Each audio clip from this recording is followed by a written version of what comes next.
Bram Stoker never walked the cobbled paths of Transylvania. He never gazed up at the dark cliffs above the Carpathians or smelled the pine air that rolls through those ancient valleys. Yet somehow, he gave the world an image so vivid that travelers would spend the next century chasing it. A silhouette of towers stabbing into a moonlit sky, a castle that seemed to breathe with something old and hungry. That castle is Bran, a fortress of stone built in the late 1300s to guard a mountain pass between Wallachia and Transylvania. When the wind hits its spires, it moans through the narrow halls like a ghost trapped between centuries. The walls are thick, cold, and perfectly medieval. Not the Gothic opulence of Stoker's imagination, but a soldier's keep meant for watchmen, not counts.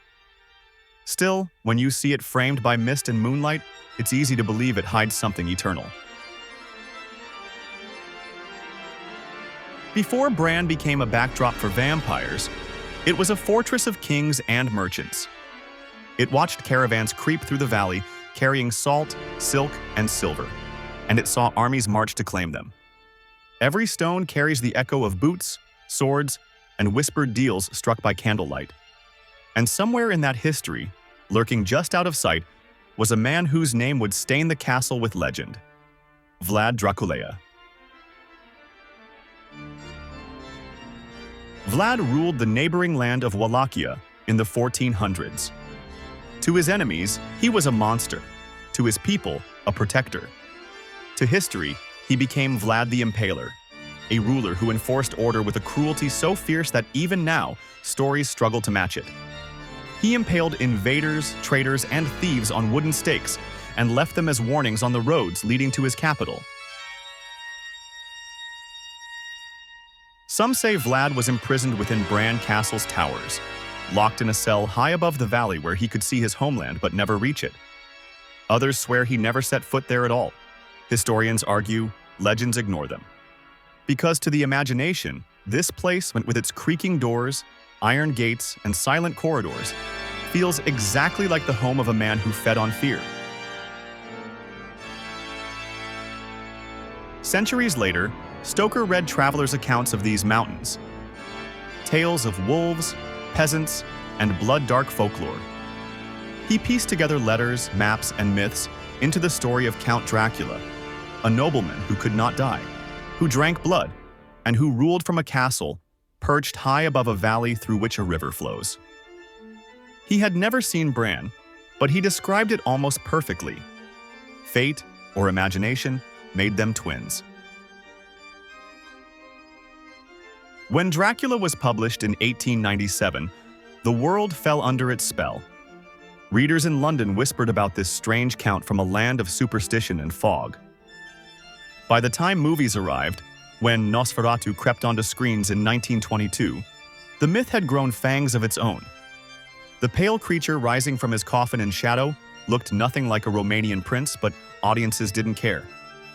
They had seen the castle, the mist, the fear, and they believed. Bran Castle, meanwhile, stood in silence. Wars came and went. Kingdoms rose and fell. The castle passed through royal hands, then became a museum. But when curious travelers asked locals where Dracula's castle was, the guides pointed here. Maybe it was clever tourism. Maybe it was destiny. Either way, Bran became the beating heart of a legend that refused to die. Walk its narrow halls today, and you'll hear wooden floors sigh beneath your feet. A draft slips through the arrow slits and whispers like a breath from another time. In the Great Hall, portraits of long-dead nobles stare down with the same hollow eyes that haunted Stoker's pages. Step onto the battlements at dusk and you'll understand why myths linger here. Because Bran feels alive. Some visitors swear they've felt a chill that isn't from the wind. Others claim the candles flicker when certain names are spoken aloud. The staff laughs, but even they admit, the castle never sleeps quietly. Perhaps it's memory, perhaps it's marketing, or perhaps there are echoes left behind by centuries of fear, faith, and imagination colliding in these stones. The 20th century brought electricity, cinema, and a hunger for monsters. And Bran Castle, quiet for 500 years, found itself reborn as the stage for the undead. Travel posters called it Dracula's Castle. Reporters from London and New York wrote that the vampire's tomb had finally been found. Tour buses followed, and the castle, once a fortress of swords and banners, became a fortress of cameras and flashes. Yet even through the laughter of tourists and the squeak of sneakers on the old floorboards, something deeper hums here. Because legends, once they take root, do not die easily. They breathe through every telling, reshape themselves to the age, and whisper to those who listen closely enough. Locals will tell you stories if you ask after sunset. Of the carriage that sometimes appears on misty nights, its driver faceless, its wheels silent. Of a woman seen pacing the ramparts, white dress fluttering against a black sky. Of doors that open by themselves, never slamming, just creaking, as if politely reminding visitors that the walls remember. Skeptics say it's imagination. Science says wind and draft. But in Transylvania, skepticism is only half the story. The other half belongs to the heartbeat of the Carpathians themselves, a rhythm older than borders, older than kings. Bram Stoker's novel, though written in fog-choked London, captured that rhythm perfectly. He wrote of superstition as if it were a living creature, sleeping under the soil and stirring when the moon rose. And while the man never walked these hills, his imagination wrapped around them like ivy. Every echo of thunder, every flicker of candlelight seemed to feed his creation. When Nosferatu emerged decades later, it wasn't simply a film, it was prophecy. The shadow of the vampire rising against the wall became the shadow of fear itself, long, thin, unstoppable. The villagers in that silent movie looked like the same peasants who once lived beneath Bran's towers. And though the film was nearly destroyed for stealing Stoker's story, it survived, just as Bran Castle did, because myths are stronger than law. Across the world, people who had never heard of Transylvania suddenly knew its name. And when they pictured it, they saw this castle. Pointed roofs, fog curling like smoke, bats tracing circles around a moon that seemed too close. Hollywood took that image and never let it go. Dracula became a count, a cape, a franchise, a symbol. But underneath the makeup and the accent, he remained what he always was, a question about what makes us human and what lurks when humanity fades. Walk the grounds of Bran Castle today, and you'll find a museum gift shop selling fangs and postcards. But step past the crowds, into the stairwell carved into stone, narrow and cold, and the noise falls away. The torchlight flickers on rough walls, and you realize these stairs were built for defense, not for comfort. The deeper you go, the more the centuries blur. At the bottom lies a small chamber with no windows.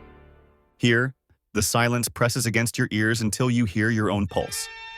It's easy to imagine a prisoner here, counting heartbeats in the dark. Was it Vlad? Was it someone less famous but equally forgotten? No one can say. But the air feels thick with memory, as if the stones themselves have been listening for hundreds of years. Outside, the night spreads across the valley like ink. A wolf howls somewhere far off, and the echo seems to circle back, closer each time. The castle's silhouette cuts through the sky and the windows glow like eyes. You stand there for a moment, unsure if you're looking at a ruin or a living thing. Because Bran, like all legends, has learned how to breathe. Every culture builds its monsters to explain the darkness. But Transylvania gave the world a monster that refused to stay put. Dracula traveled from parchment to stage, from film to folklore, until he became part of our collective shadow. And at the center of it all, Bran Castle watches, patient and eternal, like a witness who has promised never to speak, yet sees everything. In daylight, it's merely stone and wood. By night, it's a heartbeat waiting to be heard. Maybe that's why people keep coming, to feel that pulse for themselves, to touch the line where myth and history meet.